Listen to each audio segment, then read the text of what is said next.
बिजाथि गसंनो गोसो जानाय मानसि आं नङा। आंथ' दिनैसिम शब्द मोनसेबो लाइन मोनसेबो आं बिजाथि गसंगौ होनना बुंफेरथाराखै। इउपिपिएलआव चन्दन ब्रह्मल' नङा, नोंसोरबो जों बयबो जयेन जायोबा जों गासिखौबो लाजोबथारगोन। मानोना पलिटिक्सआ धने जने फायसाबो थानांगौ, मानसियाबो बुरजा थानांगौ।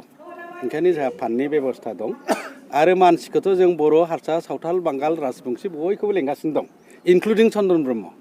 बिथाङा जोंनि दोलोआव हाबफैबा जों बिथांखौ बरायगोन। आं बे ट्रेनिं प्रग्रामाव बाहागो लानानै जोबोद मोजां मोनदों।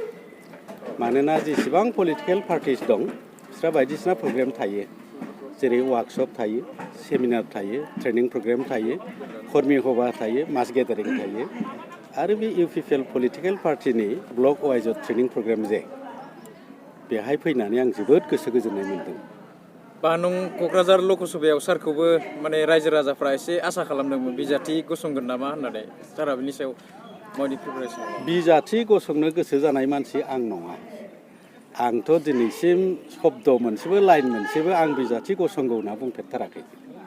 आरो जोंनाव इउपिपिएल पलिटिकेल दोलोआव गुबुननि बायदि दरखास्त होनांगौ, सिकिउरिटि एमाउन्ट होनांगौ, मेम्बारशिप कपि एनक्ल'ज खालामनांगौ, बेबादि इउपिपिएलआव बेबस्था गैया।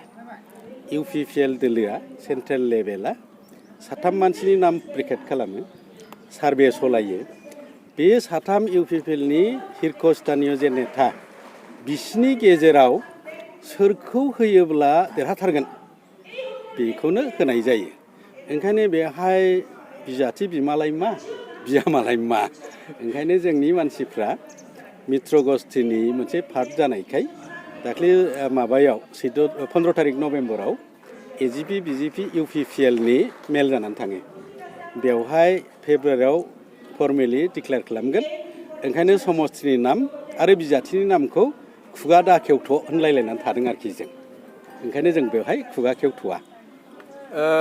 फैगौ लकसभा बिसायख'थियाव इउपिपिएल हिसाबै माबायदि साखाफारा जानानै दं दा? 1 नम्बर। मानोना जों सानो बिजेपि आरो एजिपिआ बेहाय केन्डिडेट होआ। आरो कंग्रेसआथ' बेहाय एमसिएलएबो गैया, मेम्बारबो गैया, चेयारमेनबो गैया, एमपिबो गैया, एमएलएबो सासेबो गैया। ओंखायनो बिसोरो केन्डिडेट होमालाय मा, होआ मालाय मा।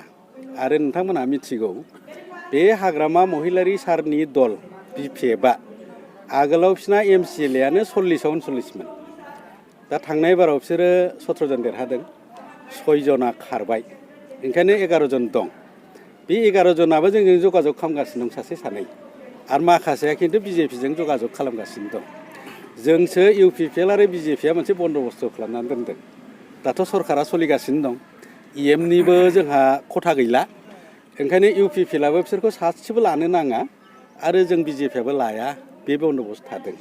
आरो आं बुंनो नागिरो जे बिस्रा सिगाङाव सानै एमपि दंमोन बिपिएफहा, लकसभायाव आरो रायजसभायाव, दिनैथ' 0। एमएलएआबो 12 जनमोन, दिनैथ' 3ल'सैसो। एमसिएलएआबो खेबसेखालि मोनदों 39 जन, खेबसेयाव मोनदों 29 जन, खेबसेयाव मोनदों 17 जन, खेबसेयाव मोनदों 19 जन, आरो दाथ' 11 जनल'सै। नङा होमबा? एमएलएआबो 3ल'सै, चरन बर', दुर्गादास बर' आरो रबिराम नार्जारि। ओंखायनो बेयो सान हाबसि हाबसि जानाय मोनसे दोलो होननानै जों सानो। बिसोर जों हाया। चन्दन ब्रह्मआबो इउपिपिएलआव जगदान जानोसै होननानै खोनानो मोनबाय थादों सार। इउपिपिएलआव चन्दन ब्रह्मल' नङा, नोंसोरबो जों बयबो जयेन जायोबा जों गासिखौबो लाजोबथारगोन। मानोना पलिटिक्सआ धने जने फायसाबो थानांगौ, मानसियाबो बुरजा थानांगौ। ओंखायनो जोंहा फान्डनि बेबस्था दं आरो मानसिखौथ' जों बर', हारसा, सावथाल, बांगाल, राजबंसि बयखौबो लेंगासिनो दं, इनक्लुडिं चन्दन ब्रह्म। बिथाङा जोंनि दोलोआव हाबफैबा जों बिथांखौ बरायगोन।